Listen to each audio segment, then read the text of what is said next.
ಆತ್ಮೀಯ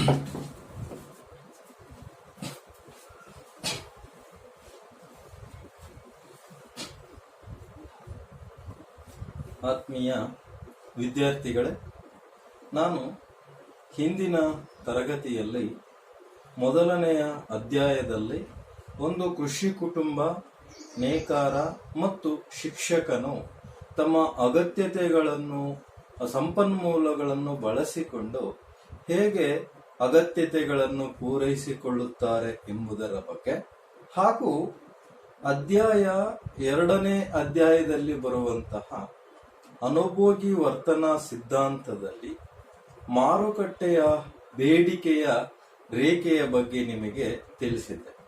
ನಾನು ಈಗ ಮೂರನೆಯ ಅಧ್ಯಾಯದಲ್ಲಿ ಒಂದು ವಿಷಯ ಹೊಸದಾಗಿ ಸೇರ್ಪಡೆಯಾಗಿದೆ. ಅದು 4 ಅಂಕಕ್ಕೆ. ಆ ವಿಷಯ ಯಾವ್ದಪ್ಪ ಅಂತ ಹೇಳಿದ್ರೆ, ಸ್ಥಗಿತತೆಯ ಬಿಂದು ಅಥವಾ ಮುಚ್ಚುವ ಬಿಂದು, ಸಾಮಾನ್ಯ ಲಾಭ ಮತ್ತು ಸಮಸ್ಥಿತಿಯ ಬಿಂದುಗಳನ್ನು ಕುರಿತು ಬರೆಯಿರಿ. ಸ್ಥಗಿತತೆಯ ಬಿಂದು, ಸಾಮಾನ್ಯ ಲಾಭ ಮತ್ತು ಸಮಸ್ಥಿತಿಯ ಬಿಂದುವಿನಗಳನ್ನು ಕುರಿತು ಬರೆಯಿರಿ. ನಾನು ಬರೀತೀನಿ. ಸ್ಥಗಿತತೆಯ ಬಿಂದು ನೋಡಿ,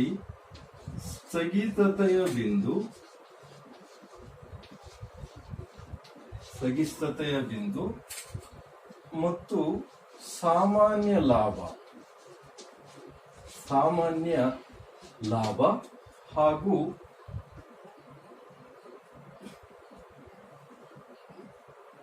ಮುಚ್ಚುವ ಬಿಂದು ಅಲ್ಲ, ಸ್ಥಗಿತತೆಯ ಬಿಂದು, ಸಾಮಾನ್ಯ ಲಾಭ ಮತ್ತು ಸಮಸ್ಥಿತಿಯ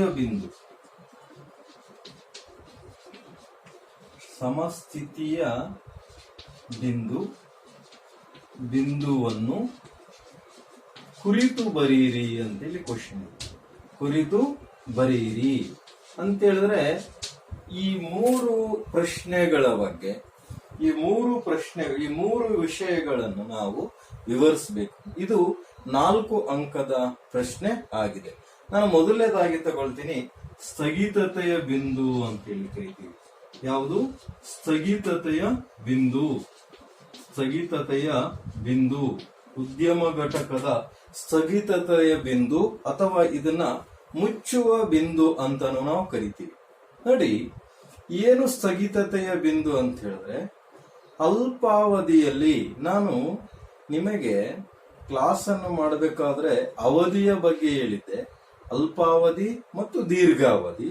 ಅಲ್ಪಾವಧಿಯಲ್ಲಿ SMC ರೇಖೆಯು, SMC means short run marginal cost, ಅಲ್ಪಾವಧಿ ಸೀಮಾಂತ ವೆಚ್ಚದ ರೇಖೆಯು AVC ರೇಖೆಯನ್ನು, AVC means average variable cost, ಅಲ್ಪಾವಧಿ ಬದಲಾಗುವ ರೇಖೆಯನ್ನು ಅದರ ಕನಿಷ್ಠ ಬಿಂದುವಿನಲ್ಲಿ ಛೇದಿಸುತ್ತದೆ. ಇದನ್ನು ಸ್ಥಗಿತತೆಯ ಬಿಂದು ಅಥವಾ ಉದ್ಯಮ ಘಟಕದ ಮುಚ್ಚುವ ಬಿಂದು ಅಂತೇಳಿ ನಾವು ಕರಿತೀವಿ. ಅಂತೇಳಿದ್ರೆ ಅಲ್ಪಾವಧಿಯಲ್ಲಿ SMC ರೇಖೆಯು AVC ರೇಖೆಯನ್ನು ಅದರ ಕನಿಷ್ಠ ಬಿಂದುವಿನಲ್ಲಿ ಛೇದಿಸುತ್ತದೆ. ಆ ಕನಿಷ್ಠ ಬಿಂದುವನ್ನು ಸ್ಥಗಿತತೆಯ ಬಿಂದು ಅಥವಾ ಮುಚ್ಚುವ ಬಿಂದು ಅಂತೇಳಿ ನಾವು ಕರಿತೀವಿ. ನೋಡಿ, ಈ ಬಿಂದುವಿನಲ್ಲಿ ಅಲ್ಪಾವಧಿಯಲ್ಲಿ ವೆಚ್ಚ ಆದಾಯಕ್ಕಿಂತ ವೆಚ್ಚ ಅನ್ನುವಂತಹದ್ದು ಜಾಸ್ತಿ ಆಗಿರುತ್ತೆ. ಹಾಗಾದ್ರೆ ದೀರ್ಘಾವಧಿಯಲ್ಲಿ ಸ್ಥಗಿತತೆಯ ಬಿಂದು ಅಂದ್ರೆ ಏನು? ದೀರ್ಘಾವಧಿಯಲ್ಲಿ LRMC ರೇಖೆಯು, long run marginal cost curve, LRMC ರೇಖೆಯು LRAC ರೇಖೆಯನ್ನು, long run average cost curve, LRAC ರೇಖೆಯನ್ನು ಅದರ ಕನಿಷ್ಠ ಬಿಂದುವಿನಲ್ಲಿ ಛೇದಿಸುತ್ತದೆ. ಈ ಬಿಂದುವನ್ನು ನಾವು ಏನಂತೇಳಿ ಕರಿತೀವಿ? ಸ್ಥಗಿತತೆಯ ಬಿಂದು ಅಂತೇಳಿ ಕರಿತೀವಿ. ನೋಡಿ, ನೆನ್ಪಿಟ್ಕೊಳ್ಳಿ, ಅಲ್ಪಾವಧಿಯಲ್ಲಿ SMC ರೇಖೆಯು ಎವಿಸಿ ರೇಖೆಯನ್ನು ಅದರ ಕನಿಷ್ಠ ಬಿಂದುವಿನಲ್ಲಿ ಛೇದಿಸಿದಾಗ ಅದನ್ನ ಉದ್ಯಮ ಘಟಕದ ಮುಚ್ಚುವ ಬಿಂದು ಅಥವಾ ಸ್ಥಗಿತತೆಯ ಬಿಂದು ಅಂತ ಹೇಳಿ ಕರಿತೀವಿ. ದೀರ್ಘಾವಧಿ ಸೀಮಾಂತ ವೆಚ್ಚದ ರೇಖೆಯು ದೀರ್ಘಾವಧಿ ಸರಾಸರಿ ವೆಚ್ಚದ ರೇಖೆಯನ್ನು ಅದರ ಕನಿಷ್ಠ ಬಿಂದುವಿನಲ್ಲಿ ಛೇದಿಸುತ್ತದೆ. ಹಾಗಾಗಿ ದೀರ್ಘಾವಧಿಯಲ್ಲಿ ಅದನ್ನು ನಾವು ಸ್ಥಗಿತತೆಯ ಬಿಂದು ಅಂತೇಳಿ ಕರಿತೀವಿ. ಇಷ್ಟು ಬರೆದ್ರೆ ಸಾಕು. ಇದನ್ನ ನಮಗೆ ಅರ್ಥ ಮಾಡಿಸೋದಕ್ಕೋಸ್ಕರ ಒಂದು ಡಯಾಗ್ರಾಮ್ ಮುಖಾಂತರ ನಾನು ಅದನ್ನ ಹೇಳ್ತೀನಿ. ನೋಡಿ, ಅಲ್ಪಾವಧಿಯಲ್ಲಿ ಸ್ಥಗಿತತೆಯ ಬಿಂದುವನ್ನು ನಾವು ನೋಡೋದಾದ್ರೆ, ಅಲ್ಪಾವಧಿಯಲ್ಲಿ ರೇಖಾಚಿತ್ರಗಳಿದು. ಅಲ್ಪಾವಧಿಯಲ್ಲಿ ಈ ರೀತಿ y(x0) ಅಂತ ಹೇಳಿದೆ. ಈ ಅಲ್ಪಾವಧಿಯಲ್ಲಿ ಸರಾಸರಿ ಬದಲಾಗುವ ವೆಚ್ಚದ ರೇಖೆ ಏನಾಗಿರುತ್ತೆ? ಈ ರೀತಿ ಇರುತ್ತೆ. ಇದು ಎವಿಸಿ ಕರ್ವ್ ಅಂತ ಹೇಳಿ ಕರೀತೀವಿ. ಇಲ್ಲಿ ಸೀಮಾಂತ ವೆಚ್ಚದ ರೇಖೆ ಏನಾಗಿರುತ್ತೆ? ಇದು SMC ಅಂತೇಳಿ ಕರಿತೀವಿ. ನೋಡಿ, ಈ ಪಾಯಿಂಟ್ ಏನಿದೆ, ಈ ಬಿಂದುವನ್ನು ನಾವು ಸ್ಥಗಿತತೆಯ ಬಿಂದು ಅಂತೇಳಿ ಕರಿತೀವಿ. ಸ್ಥಗಿತತೆಯ ಬಿಂದು ಅಂತೇಳಿ ಕರಿತೀವಿ. ಯಾಕೆಂತ ಹೇಳಿದ್ರೆ, ಈ ಬಿಂದುವಿನಲ್ಲಿ ವೆಚ್ಚಕ್ಕಿಂತ ಆದಾಯ ಅಂದ್ರೆ SMC ಅನ್ನುವಂತಹದ್ದು ಪೂರೈಕೆ ಅಥವಾ ವೆಚ್ಚದ ರೇಖೆ ಆಗಿದ್ದು, ಇವೆರಡರ ನಡುವೆ ಏನಾಗಿರುತ್ತೆ? ವ್ಯತ್ಯಾಸ ಇರುತ್ತೆ. ಇಲ್ಲಿ ವೆಚ್ಚಕ್ಕಿಂತ ಆದಾಯ ಹೆಚ್ಚಾಗಿರೋದ್ರಿಂದಾಗಿ ಉತ್ಪಾದನೆ ಅನ್ನುವಂತಹದ್ದು ನೀಡುತ್ತೆ. ಇದು ಹಿಂಗೆ ಮುಂದುವರಿತಾ ಹೋದಾಗ ಯಾವಾಗ ವೆಚ್ಚ ಮತ್ತು ಆದಾಯದ ರೇಖೆ ಕ್ರಾಸ್ ಆಗುತ್ತೋ, ಛೇದಿಸುತ್ತೋ, ಈ ಬಿಂದು ಏನಾಗಿದೆ ಅಂತ ಹೇಳಿದ್ರೆ ಇದನ್ನ ನಾವು ಉದ್ಯಮ ಘಟಕದ ಸ್ಥಗಿತತೆಯ ಬಿಂದು ಅಂತ ಹೇಳಿ ಕರಿತೀವಿ. ಕಾರಣ ಇಷ್ಟೇ, ಈ ಬಿಂದುವಿನಲ್ಲಿ ಉದ್ಯಮ ಘಟಕದ ಆದಾಯವು ಅದರ ವೆಚ್ಚಕ್ಕೆ ಸಮನಾಗಿರುತ್ತೆ. ಈ ಬಿಂದುವಿನ ನಂತರ ಅವನು ಉತ್ಪಾದನೆ ಮಾಡ್ತಾ ಹೋದ್ರೆ ಉದ್ಯಮದಾರನು ಆದಾಯಕ್ಕಿಂತ ವೆಚ್ಚ ಅನ್ನುವಂತಹದ್ದು ಜಾಸ್ತಿ ಆಗುತ್ತೆ. Cost is greater than income. So we have in this point, C ಈ ಪಾಯಿಂಟ್, ಈ ಬಿಂದುವಿನಲ್ಲಿ ಈ ಬಿಂದು ಎನ್ನುವಂತಹದ್ದು ಬ್ರೇಕ್ ಈವನ್ ಪಾಯಿಂಟ್ ಅಂದ್ರೆ ಸ್ಥಗಿತತೆಯ ಬಿಂದು, ಮುಚ್ಚುವ ಬಿಂದು ಅಂತೇಳಿ ನಾವು ಇದನ್ನ ಕರಿತೀವಿ. ನೋಡಿ, ದೀರ್ಘಾವಧಿಯಲ್ಲಿ ನಾನು ತೋರಿಸ್ತೀನಿ. ದೀರ್ಘಾವಧಿಯಲ್ಲಿ ಏನಾಗಿರುತ್ತೆ? x0y ಇದು OX ಅಕ್ಷದಲ್ಲಿ ನೀವು ಉತ್ಪನ್ನ ಮತ್ತು ವೆಚ್ಚ ಅಂತೇಳಿ ನೀವು ತಿಳ್ಕೊಂಡ್ರಿ. ಡಯಾಗ್ರಾಮ್ ಏನ್ ಬೇಕಾಗಲ್ಲ ನಿಮಗೆ ಅರ್ಥ ಮಾಡಿಸೋದಕ್ಕೋಸ್ಕರ ಈ ಡಯಾಗ್ರಾಮ್ ಮುಖಾಂತರ ನಿಮಗೆ ಎಕ್ಸ್ಪ್ಲನೇಷನ್ ಅನ್ನು ನಾನು ಕೊಡ್ತೀನಿ. ನೋಡಿ, ಇಲ್ಲಿ ಇದು ಸೀಮಾಂತ ಸರಾಸರಿ ವೆಚ್ಚದ ರೇಖೆ, ಇದು ಸೀಮಾಂತ ವೆಚ್ಚದ ರೇಖೆ ಆಗಿರುತ್ತೆ. ಇಷ್ಟು ವೈಡ್ ಆಗಿರಲ್ಲ, ಫ್ರೀ ಆಗಿ, ಸ್ವಲ್ಪ ಫ್ರೀ ಆಗಿರುತ್ತೆ. ಇದು LRAC, LRMC, long run average cost, ದೀರ್ಘಾವಧಿ ಸರಾಸರಿ ವೆಚ್ಚ, ಲಾಂಗ್ ರನ್ ಮಾರ್ಜಿನಲ್ ಕಾಸ್ಟ್, ದೀರ್ಘಾವಧಿ ಸೀಮಾಂತ ವೆಚ್ಚ. ನೋಡಿ, ದೀರ್ಘಾವಧಿಯಲ್ಲಿ ಸ್ಥಗಿತತೆಯ ಬಿಂದು, ಉದ್ಯಮ ಘಟಕದ ಮುಚ್ಚುವ ಬಿಂದು ಅಂದ್ರೆ ಏನಪ್ಪಾ ಅಂತ ಹೇಳಿದ್ರೆ, ದೀರ್ಘಾವಧಿಯಲ್ಲಿ LRMC ರೇಖೆಯು, ದೀರ್ಘಾವಧಿ ಸೀಮಾಂತ ವೆಚ್ಚದ ರೇಖೆಯು LRAC ರೇಖೆಯನ್ನು, ದೀರ್ಘಾವಧಿ ಸರಾಸರಿ ವೆಚ್ಚದ ರೇಖೆಯನ್ನು ಅದರ ಕನಿಷ್ಠ ಬಿಂದುವಿನಲ್ಲಿ ಛೇದಿಸುತ್ತದೆ. ಈ ಬಿಂದುವನ್ನು ಸ್ಥಗಿತತೆಯ ಬಿಂದು ಅಂತ ಹೇಳಿ ಕರೀತೀವಿ. ಸಪೋಸ್ Q ಅಂತೇಳಿ ನಾವು ತಗೊಳ್ಳೋಣ, ಇದನ್ನ ನಾವು Q ಅಂತೇಳಿ ನಾವು ತಗೊಳ್ಳೋಣ. ಈ Q ಬಿಂದುವಿನ ನಂತರ ಉತ್ಪಾದನೆಯನ್ನು ಮುಂದುವರಿಸಿದರೆ ಉತ್ಪಾದಕನಿಗೆ ನಷ್ಟ ಆಗುತ್ತೆ. ಉತ್ಪಾದಕನಿಗೆ ಉತ್ಪಾದನೆಯಲ್ಲಿ ಮುಂದುವರಿಸೋದಕ್ಕೆ ಆಗಲ್ಲ. ಇಲ್ಲಿನೂ ಸಹ ಅಷ್ಟೇ, ಇದು ಅಲ್ಪಾವಧಿದ್ದು, ಇದು ದೀರ್ಘಾವಧಿದ್ದು. ಹಾಗಾಗಿ ಇದನ್ನು ನಾವು ಸ್ಥಗಿತತೆಯ ಬಿಂದು ಅಂತ ಹೇಳ್ತೇವೆ. ನೋಡಿ, ಅಲ್ಪಾವಧಿ ಸೀಮಾಂತ ವೆಚ್ಚದ ರೇಖೆಯು ಅಲ್ಪಾವಧಿ ಸರಾಸರಿ ಬದಲಾಗುವ ವೆಚ್ಚದ ರೇಖೆಯ ಕನಿಷ್ಠ ಬಿಂದುವಿನಲ್ಲಿ ಛೇದಿಸುವ ಬಿಂದು ಸ್ಥಗಿತತೆಯ ಬಿಂದು ಆಗಿರುತ್ತೆ. ಅದೇ ದೀರ್ಘಾವಧಿ ಸೀಮಾಂತ ವೆಚ್ಚದ ರೇಖೆಯು ದೀರ್ಘಾವಧಿ ಸರಾಸರಿ ವೆಚ್ಚದ ರೇಖೆಯನ್ನು ಛೇದಿಸುವ ಬಿಂದುವನ್ನು ನಾವು ದೀರ್ಘಾವಧಿಯಲ್ಲಿ ಸ್ಥಗಿತತೆಯ ಬಿಂದು ಅಂತೇಳಿ ನಾವು ಕರಿತೀವಿ. ಈಗ ಇದರಲ್ಲಿ ಮೊದಲನೇ ಕಾನ್ಸೆಪ್ಟ್ ನಾವು ತಿಳ್ಕೊಂಡಿದೀವಿ. ಸ್ಥಗಿತತೆಯ ಬಿಂದು ಅಂತ ಹೇಳಿದ್ರೆ ಏನು? ಫಸ್ಟ್ ಸ್ಥಗಿತತೆಯ ಬಿಂದು ಅಂತ ಹೇಳಿ ಪಾಯಿಂಟ್ ಬರೆದು ಅದಕ್ಕೆ ವಿವರಣೆಯನ್ನು ಬರೀಬೇಕು. Next we move on. ಸಾಮಾನ್ಯ ಲಾಭ, ಜನರಲ್ ಪ್ರಾಫಿಟ್. ಸಾಮಾನ್ಯ ಲಾಭ ಅಂತ ಹೇಳಿದ್ರೆ ಏನು ನೋಡಿ. ಸಾಮಾನ್ಯ ಲಾಭ ಅಂತ ಹೇಳಿದ್ರೆ ಒಂದು ಉದ್ಯಮ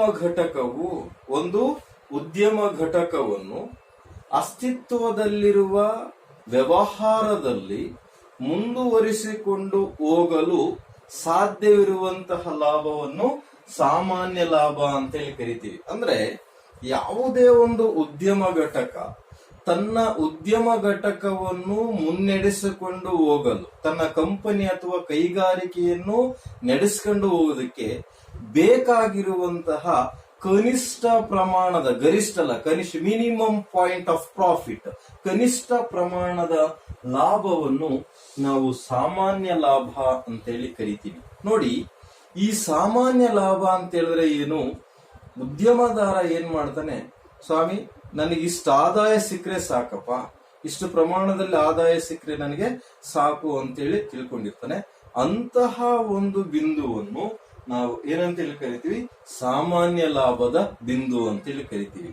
ಇನ್ನೊಂದು ನೆನ್ಪಿಟ್ಕೊಳ್ಳಿ, ಯಾವ ಉದ್ಯಮ ಘಟಕವು, ಯಾವ ಕೈಗಾರಿಕೆಯು, ಯಾವ ಒಂದು ಕಾರ್ಖಾನೆಯು ಸಾಮಾನ್ಯ ಲಾಭವನ್ನು ಗಳಿಸಲು ಸಾಧ್ಯವಿರುವುದಿಲ್ಲವೋ ಅಂತಹ ಉದ್ಯಮ ಘಟಕವು ಉತ್ಪಾದನೆಯನ್ನು ನಡೆಸುವುದಕ್ಕೆ, ಉದ್ಯಮ ಘಟಕವನ್ನು ಮುನ್ನಡೆಸುವುದಕ್ಕೆ ಸಾಧ್ಯತೆ ಆಗುವುದಿಲ್ಲ.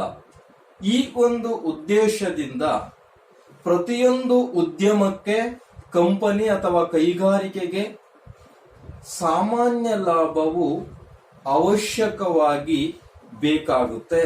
ಹಾಗಾದ್ರೆ ಇಲ್ಲಿ ಅಸಾಮಾನ್ಯ ಲಾಭ ಅಂತೇಳಿ ಒಂದು ಕಾನ್ಸೆಪ್ಟ್ ಇದೆ. ಒಂದು ಉದ್ಯಮ ಘಟಕವು ಸಾಧಾರಣ ಲಾಭಕ್ಕಿಂತ ಹೆಚ್ಚಿನ ಪ್ರಮಾಣದ ಲಾಭವನ್ನು ಗಳಿಸಿದರೆ ಅದನ್ನು ಅಸಾಮಾನ್ಯ ಲಾಭ ಅಂತೇಳಿ ನಾವು ಕರಿತೀವಿ. ಅಂತ ಹೇಳಿದ್ರೆ ಉದ್ಯಮ ಘಟಕದ ಮಾಲೀಕನು ನಿರೀಕ್ಷಿಸಿದ ಪ್ರಮಾಣಕ್ಕಿಂತ ಅಧಿಕ ಪ್ರಮಾಣದಲ್ಲಿ ಲಾಭವನ್ನು ಅಸಾಮಾನ್ಯ ಲಾಭ ಅಂತೇಳಿ ಕರಿತೀವಿ. ಇಲ್ಲಿ ನಮಗೆ ಬೇಕಾಗಿರುವಂತಹದ್ದು ಸಾಮಾನ್ಯ ಲಾಭ. ಸಾಮಾನ್ಯ ಲಾಭ ಅಂತ ಹೇಳಿದ್ರೆ ಒಂದು ಉದ್ಯಮ ಘಟಕವು ತನ್ನ ಉದ್ಯಮವನ್ನು ಮುನ್ನಡೆಸಿಕೊಂಡು ಹೋಗಲು ಬೇಕಾಗಿರುವಂತಹ ಕನಿಷ್ಠ ಮಟ್ಟದ ಲಾಭವನ್ನು ನಾವು ಸಾಮಾನ್ಯ ಲಾಭ ಅಂತೇಳಿ ಕರಿತೀವಿ. ಸಾಮಾನ್ಯ ಲಾಭವನ್ನು ಮುಂದುವರಿಸಿಕೊಂಡು ಹೋಗಲು ಸಾಧ್ಯವಿರುವ ಉದ್ಯಮ ಘಟಕವು ಉತ್ಪಾದನೆಯನ್ನು ಮುಂದುವರಿಸುವುದಕ್ಕೆ ಸಾಧ್ಯತೆ ಆಗುವುದಿಲ್ಲ. ಗೊತ್ತಾಯ್ತಾ? ಅಸಾಮಾನ್ಯ ಲಾಭ ಅಂತೇಳಿ ಇದರಲ್ಲೇ ಬರುತ್ತೆ. ಅಸಾಮಾನ್ಯ ಲಾಭ ಅಂತ ಹೇಳಿದ್ರೆ ಸಾಮಾನ್ಯ ಲಾಭಕ್ಕಿಂತ ಹೆಚ್ಚಿನ ಪ್ರಮಾಣದಲ್ಲಿ ಇರುವ ಲಾಭವನ್ನು ಅಸಾಮಾನ್ಯ ಲಾಭ ಅಂತೇಳಿ ಕರಿತೀವಿ. ನೆಕ್ಸ್ಟ್ ಮೂರನೇದಾಗಿ ಯಾವುದು? ಸಮಸ್ಥಿತಿಯ ಬಿಂದು ಅಂತೇಳಿ ಕರಿತೀವಿ. ಏನು? ಸಮಸ್ಥಿತಿಯ ಬಿಂದು ಅಂತ ಹೇಳಿದ್ರೆ ಉದ್ಯಮ ಘಟಕವು ಸಾಧಾರಣ ಲಾಭವನ್ನು ಗಳಿಸುವಂತಹ ಪೂರೈಕೆಯ ರೇಖೆಯ ಮೇಲಿನ ಬಿಂದುವನ್ನು ಏನಂತೇಳಿ ಕರಿತೀವಿ ನಾವು?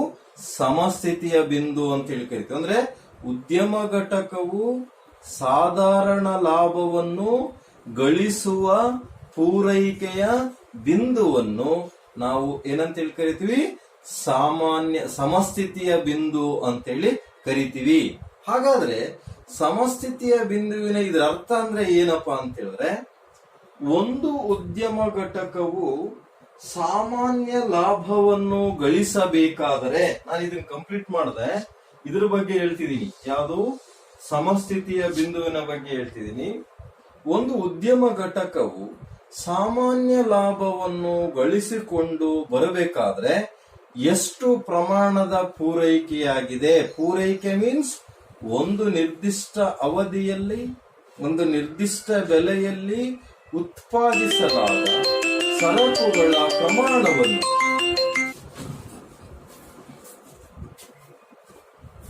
ಸ್ಟೂಡೆಂಟ್ಸ್, ನಾನು ಸಮಸ್ಥಿತಿಯ ಬಿಂದುವಿನ ಬಗ್ಗೆ ನಿಮಗೆ ಹೇಳ್ತಿದ್ದೆ ನೋಡ್ರಿ. ಅಂದ್ರೆ ಸಾಮಾನ್ಯ ಲಾಭವನ್ನು ಗಳಿಸಲು, ಸಾಮಾನ್ಯವಾದಂತಹ ಲಾಭವನ್ನು ಗಳಿಸಲು ಒಂದು ಉದ್ಯಮ ಘಟಕವು, ಸಾಮಾನ್ಯ ಲಾಭವನ್ನು ಗಳಿಸಲು ಒಂದು ಉದ್ಯಮ ಘಟಕವು ಪೂರೈಸಬಹುದಾದ ಸರಕುಗಳ ಪ್ರಮಾಣವನ್ನು ಸೂಚಿಸುವಂತಹ ಬಿಂದುವನ್ನು ಸಮಸ್ಥಿತಿಯ ಬಿಂದು ಅಂತ ಹೇಳಿ ಕರಿತೀವಿ. ನೋಡಿ, ಈ ಸಮಸ್ಥಿತಿಯ ಬಿಂದು ಅಂತ ಹೇಳಿದ್ರೆ ಒಂದು ಉದ್ಯಮ ಘಟಕವು ಸಾಧಾರಣ ಲಾಭವನ್ನು ಗಳಿಸಬೇಕಾದರೆ, ಕನಿಷ್ಠ ಮಟ್ಟದ ಲಾಭವನ್ನು ಗಳಿಸಬೇಕಾದರೆ ಎಷ್ಟು ಪ್ರಮಾಣದ ವಸ್ತುಗಳನ್ನು ಮಾರಾಟ ಮಾಡಬೇಕಾಗಿದೆ, ಎಷ್ಟು ಪ್ರಮಾಣದ ವಸ್ತುಗಳನ್ನು ಮಾರಾಟ ಮಾಡಿದಾಗ ಒಂದು ಉದ್ಯಮ ಘಟಕಕ್ಕೆ ಕನಿಷ್ಠ ಲಾಭವನ್ನು ತರುತ್ತದೆ, ಕನಿಷ್ಠ ಲಾಭ ಅನ್ನುವಂತಹದ್ದು ಬರುತ್ತದೆ. ಅದನ್ನ ನಾವು ಏನಂತೇಳಿ ಕರಿತೀವಿ, ಸಮಸ್ಥಿತಿಯ ಬಿಂದು ಅಂತ ಹೇಳಿ ಕರಿತೀವಿ.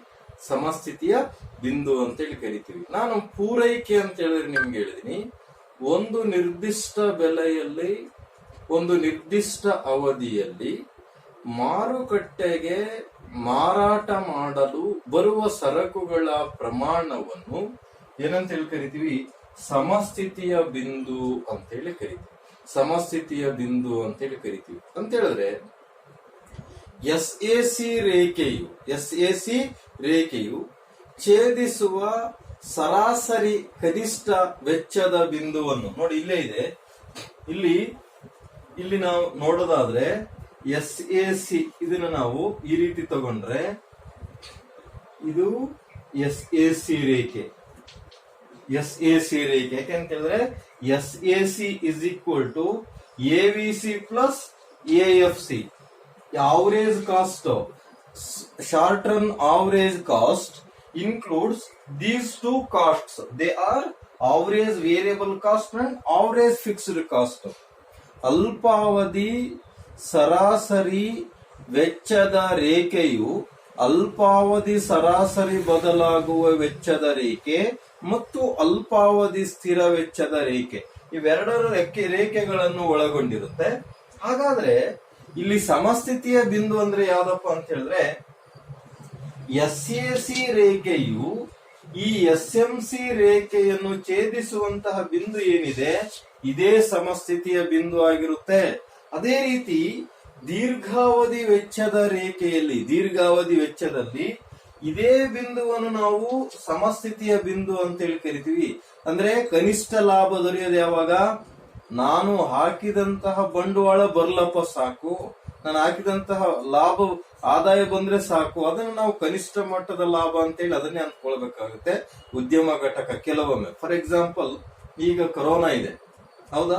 ಈ ಕೊರೋನಾ ಸ್ಥಿತಿಯಲ್ಲಿ ದೊಡ್ಡ ಪ್ರಮಾಣದ ವಸ್ತುಗಳನ್ನು ಬೆಳಿತಾನೆ, ಮಾರಾಟ ಆಗಲ್ಲ. ಯಾಕಂತ ಹೇಳಿ ಟೈಮ್ ಇರಲ್ಲ, ಬೆಳಿಗ್ಗೆನೆ ಎಲ್ಲ ವಸ್ತುಗಳನ್ನು ಮಾರಾಟ ಮಾಡಬೇಕು, ಸಂಜೆವರೆಗೂ ಟೈಮ್ ಇರಲ್ಲ. ಅವನೇನ್ ಮಾಡ್ತಾನೆ, ಅತಿ ಹೆಚ್ಚಿನ ಲಾಭ ನಿರೀಕ್ಷೆ ಮಾಡಲ್ಲ, ನಾನು ಹಾಕಿದಂತ ಬಂಡವಾಳ ಬಂದ್ರೆ ಸಾಕು ಅಂತ ಹೇಳಿರ್ತಾನೆ. ಈ ಒಂದು ಪಾಯಿಂಟ್ ಏನಿದೆ ಅದನ್ನ ನಾವು ಏನಂತ ಹೇಳಿ ಕರಿತೀವಿ, ಸಮಸ್ಥಿತಿಯ ಬಿಂದು. ಸೊ ಸ್ಥಗಿತತೆಯ ಬಿಂದು, ಸಮಸ್ಥಿತಿಯ ಬಿಂದು ಹೆಚ್ಚು ಕಡಿಮೆ ಒಂದೇ ರೀತಿಯಾಗಿರುತ್ತೆ. ಹಾಗಾಗಿ ಯಾವ ಬಿಂದುವಿನಲ್ಲಿ LRAC ರೇಖೆಯು, ಯಾವ ಬಿಂದುವಿನಲ್ಲಿ long run average cost curve cuts the which point long run average cost curve cuts the LRMC curve, that is the equal point of view ಅಂತ ಹೇಳಿ ಕರಿತೀವಿ. ಸಮಸ್ಥಿತಿಯ ಬಿಂದು ಅಂತ ಹೇಳಿ ನಾವು ಅದನ್ನ ಕರಿತೀವಿ.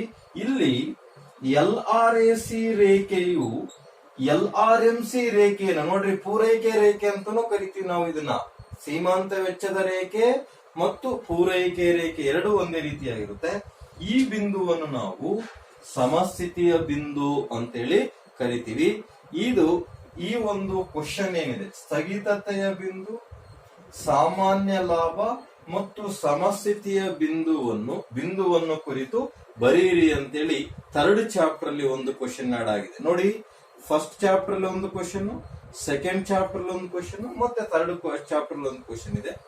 ನೆಕ್ಸ್ಟ್ ಕ್ಲಾಸ್ ನಲ್ಲಿ ನಾನು 4th ಚಾಪ್ಟರ್ ಅಲ್ಲಿ ಒಂದು ಕ್ವಶನ್ ಆಡ್ ಆಗಿದೆ. ಇದು ಒಟ್ಟು ಆದಾಯ ಮತ್ತು ಸರಾಸರಿ ಆದಾಯದ ರೇಖೆಯನ್ನು ರೇಖಾಚಿತ್ರದಲ್ಲಿ ಪರಿಪೂರ್ಣ ಪೈಪೋಟಿಯ ಉದ್ಯಮ ಘಟಕದಲ್ಲಿ ಒಟ್ಟು ಆದಾಯ ಮತ್ತು ಸರಾಸರಿ ಆದಾಯವನ್ನು ರೇಖಾಚಿತ್ರಗಳ ಮೂಲಕ ವಿವರಿಸಿ ಅಂತ ಹೇಳಿ ಕ್ವಶನ್ ಇದೆ. ಅಲ್ಲಿ ನಾನು ಸಪರೇಟ್ ಆಗಿ ನಿಮಗೆ ಇನ್ನೊಂದು ಕ್ಲಾಸ್ ಅಲ್ಲಿ ಎಕ್ಸ್ಪ್ಲನೇಷನ್ ಕೊಡ್ತಾ ಹೋಗ್ತೀನಿ. ಸೊ ಇದು 4 marks question student. Next class ನಲ್ಲಿ ಕಂಟಿನ್ಯೂ ಮಾಡ್ತೀನಿ. ಇನ್ನೊಂದು, ನಿಮಗೆ ನಿನ್ನೆ ರಾಜ್ಯ ಸರ್ಕಾರ ತಿಳಿಸಿದಂತೆ ದ್ವಿತೀಯ PUC ಪರೀಕ್ಷೆಗಳು ಮುಂದೂಡಲಾಗಿದೆ. ಅದು ಏನಾಗ್ಬೋದು, ಒಂದು 15 ದಿವಸ ಅಥವಾ ತಿಂಗಳು ಕಂಟಿನ್ಯೂ ಆಗ್ಬೋದು, ಮುಂದಕ್ಕೆ ಆಗ್ಬೋದು. ಏನ್ ಮಾಡ್ತಾರೆ ಅಂತ ಹೇಳಿದ್ರೆ, ರಾಜ್ಯ ಸರ್ಕಾರವು ಇನ್ನು ಮುಂದೆ 15 ದಿವಸ ಎಕ್ಸಾಮ್ ಇದೆ ಅನ್ನೋದ್ರೊಳಗಡೆ ನಿಮ್ಮ ಟೈಮ್ ಟೇಬಲ್ ಅನ್ನ ಅಥವಾ ಎಕ್ಸಾಮ್ ಡೇಟ್ ಅನ್ನ ಅನೌನ್ಸ್ ಮಾಡುತ್ತೆ. ಈಗಿರುವಂತಹ ಸೀರೀಸ್ ಏನಿದೆ, ಸಬ್ಜೆಕ್ಟ್ ವೈಸ್ ಸಬ್ಜೆಕ್ಟ್ ಚೇಂಜ್ ಆಗಲ್ಲ, ಡೇಟ್ ಮಾತ್ರ ಏನಾಗುತ್ತೆ, ಚೇಂಜ್ ಆಗುತ್ತೆ. ಸೊ ಬಹಳ ಕೇರ್ಫುಲ್ ಆಗಿ ಇರಿ, ಬಹಳ ನಿಮ್ಮ ಆರೋಗ್ಯವನ್ನು ಗಮನದಲ್ಲಿಟ್ಟುಕೊಂಡಿಡಿ. ನಾನು ತಿಳಿದಂತೆ ಬಹುತೇಕ ನೀವು ವಿದ್ಯಾರ್ಥಿಗಳೇನಿದಿರಿ, ಹಳ್ಳಿಗಳಲ್ಲಿರುವಂತ ವಿದ್ಯಾರ್ಥಿಗಳು ನೋಡಿ, ನಾವು ಇತ್ತೀಚಿನ ಒಂದು ಅಂಕಿಅಂಶಗಳನ್ನು ಗಮನಿಸಿದಾಗ ಈ 2ನೇ ಅಲೆ ಅತಿ ಭೀಕರವಾಗಿ ಮರಣಗಳನ್ನು ಅಥವಾ ಆರೋಗ್ಯವನ್ನು ಹದಗೆಡಿಸುವಂತಹ ಮತ್ತು ಅತಿ ವೇಗವಾಗಿರುವಂತಹ ಒಂದು ಅಲೆ ಅಂತೇಳಿ ಇದನ್ನ ಕರೆಯಲಾಗುತ್ತೆ. ಸಾಮಾನ್ಯವಾಗಿ ಹಳ್ಳಿಗಳಲ್ಲಿರುವಂತಹ ಜನರು ಸಿಟಿಗಳಿಗೋ ಹಾಸ್ಪಿಟಲ್ಗಳಿಗೋ ಎಲ್ಲೋ ಹೋಗ್ತಾರೆ. ಯಾಕೆ ಅಂತ ಹೇಳಿದ್ರೆ ಅವರಿಗೆ ಮುನ್ನೆಚ್ಚರಿಕೆಯ ಬಗ್ಗೆ ಅಷ್ಟೊಂದು ಅರಿವು ಇರೋದಿಲ್ಲ. ನನಗನ್ಸಿದ ಮಟ್ಟಿಗೆ ಎಲ್ಲೋ ಹೋಗಿ ಹಚ್ಕೊಂಡ್ ಬಂದಿರ್ತಾರೆ. ಅಲ್ಲಿ ಬಂದಾಗ ಜ್ವರನೋ ಕೆಮ್ಮು ನೆಗಡೆ ಬಂದಾಗ ಅದು ಪ್ರಿಕಾಷನರಿನ ಬೇಗ ತಗೊಳ್ಳಲ್ಲ. ಆ ಟೈಮಲ್ಲಿ ನೀವೇನಾದ್ರೂ ಅವ್ರ ಜೊತೆಗಿದ್ದಾಗ ಈಸಿಯಾಗಿ ನಿಮಗೆ ಬರುತ್ತೆ. ನಿಮ್ಮ ತಂದೆ ತಾಯಿಗಳಿಗೆ, ನಿಮ್ಮ ಸುತ್ತಮುತ್ತಲಿರುವಂತಹ ಜನರಿಗೆ ಈ 2ನೇ ಅಲೆಯ ಬಗ್ಗೆ, ಕೊರೋನಾದ ಬಗ್ಗೆ ನೀವು ಮಾಹಿತಿಯನ್ನು ನೀಡಬೇಕು. ಮುಖ್ಯವಾಗಿ ಎಲ್ಲಾದ್ರೂ ಹೊರಗಡೆ ಜನಸಂದಣಿ ಇದ್ದಾಗ ಮಾಸ್ಕ್ ಅನ್ನ ಹಾಕೊಳ್ಬೇಕು. ಹಳ್ಳಿಗಳಲ್ಲಿ ನಗುತ್ತಾರೆ ಮಾಸ್ಕ್ ಹಾಕೊಂಡ್ರು, ನೀವು ತಲೆ ಕೆಡಿಸ್ಕೊಂಡ್ಬೇಡ್ರಿ, ಮಾಸ್ಕ್ ಹಾಕೊಂಡು ಹೋಗ್ರಿ, ಡಿಸ್ಟೆನ್ಸ್ ಮೇಂಟೈನ್ ಮಾಡಿ. ಅನಗತ್ಯವಾಗಿ ಅವ್ರ ಹತ್ರ ಹೋಗಿ ಹರಟೆ ಹೊಡೆಯೋದು, ಇದನ್ನು ಹೋಗೋದು ಮಾಡೋದು ಬೇಡ. ಯಾಕೆಂತ ಹೇಳಿದ್ರೆ ಯಾರು ಎಲ್ಲೆಲ್ಲಿಂದ ಹೋಗಿ ಬಂದಿರ್ತಾರೋ ಗೊತ್ತಿಲ್ಲ. Be safe. ನೀವು, ನಿಮ್ಮ ತಂದೆ ತಾಯಿಗಳು, ನಿಮ್ಮ ಕುಟುಂಬವನ್ನು ನೀವೇನ್ ಮಾಡಬೇಕು, ಸೇಫ್ ಆಗಿ ಮಾರ್ಗದರ್ಶನವನ್ನು ನೀಡಬೇಕು ಸ್ಟೂಡೆಂಟ್ಸ್. ಯಾಕೆಂತ ಹೇಳಿದ್ರೆ ಇದು ಅತಿ ವೇಗವಾಗಿ ಬಹಳ ಭೀಕರವಾದಂತಹ ಒಂದು ಕಾಯಿಲೆ ಅಥವಾ ರೋಗ ಆಗಿದೆ. ಹಾಗಾಗಿ ನೀವೇನ್ ಮಾಡಬೇಕು, ಈ ಕಾಯಿಲೆ ಬಗ್ಗೆ ನಿಮ್ಮ ಪೇರೆಂಟ್ಸ್ಗೆ ಅರಿವನ್ನು ಮೂಡಿಸಬೇಕು. ಏನಿಲ್ಲ, ಸ್ಯಾನಿಟೈಸರ್ ಅನ್ನು ಹಾಕೊಳ್ಳೋದಂತದ್ದಾಗಿರ್ಬೋದು, ಮಾಸ್ಕ್ ಅನ್ನು ಹಾಕುವಂತದ್ದಾಗಿರ್ಬೋದು, ಡಿಸ್ಟೆನ್ಸ್ ಮೇಂಟೈನ್ ಮಾಡುವಂತಾಗಿರ್ಬೋದು, ಇದನ್ನೆಲ್ಲ ನಿಮ್ಮ ತಂದೆ ತಾಯಿಗಳು ತಿಳಿಸಿ. ನೀವೂ ಸಹ ಬಹಳ ಸೇಫ್ ಆಗಿರ್ರಿ. ಅನಾವಶ್ಯಕವಾಗಿ ಅವ್ರ ಹತ್ರ ಜೊತೆ ಮಾತಾಡೋದು ಬೇಡ. ಟೈಮ್ ನೀವು ಓದ್ಲಿಲ್ಲ ಅಂತ ಹೇಳಿದ್ರೆ ಇನ್ನೂ 1 ತಿಂಗಳು ಟೈಮ್ ಸಿಕ್ಕಿದೆ. ಎಲ್ಲ ಸಬ್ಜೆಕ್ಟ್ಸ್ ಅನ್ನು ವಿವರವಾಗಿ ಓದ್ರಿ. ನಾನು ಈಗೇನ್ ಕ್ಲಾಸಸ್ ಮಾಡ್ತಿದ್ದೀನೋ ಅದನ್ನ ನಿಮಗೆ ನೋಟ್ಸ್ ಅನ್ನ ಗ್ರೂಪ್ ಅಲ್ಲಿ ಕಳಿಸ್ತೀನಿ. ನಾನು ಒಂದು ಟೈಮ್ ಹೇಳ್ತೀನಿ, ಆ ಟೈಮ್ ಒಳಗಡೆ ನೀವು ನೋಟ್ಸ್ ಅಲ್ಲಿ ಬರೆದು ನನಗೆ ವಾಪಸ್ ಕಳಿಸಿದ್ರೆ ಆಯ್ತು. ಧನ್ಯವಾದಗಳು ಸ್ಟೂಡೆಂಟ್ಸ್, ಧನ್ಯವಾದಗಳು.